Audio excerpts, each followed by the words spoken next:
আচ্ছা, কবরে কোন মানুষকে সম্মান দিবে জানেন? আজকে দুনিয়ার জিন্দগিতে একজন মাস্টারকে মানুষের মাস্টারের মতো সম্মান দেয়, একজন ডক্টরকে ডক্টরের মতো সম্মান দেয়, একজন ব্যারিস্টারকে ব্যারিস্টারের মতো সম্মান দেয়, একজন প্রফেসরকে প্রফেসরের মতো সম্মান দেয়, একজন হাকিমকে হাকিমের মতো সম্মান দেয়।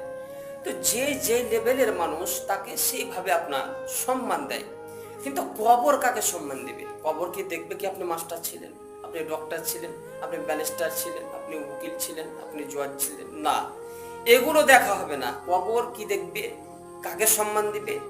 বলা হয়েছে যে মানুষ দুনিয়াতে থাকাকালীন, চাহে ডক্টর হোক, চাহে ব্যারিস্টার হোক, চাহে উকিল হোক, চাহে জজ হোক, চাই সাধারণ কোনো মানুষ হোক, যার আমলের পাল্লাটা ভারী হবে, কবর তাকে আপনার সম্মান জানাবে। অতএব কবরে যদি সম্মান নিতে চাহেন, সম্মানের কাজ করে কবরে যান, আল্লাহ পাক আপনাকে সম্মান দিবেন। অতএব কবরে কাজ করে যাওয়ার আমাদেরকে তৌফিক দান করুন।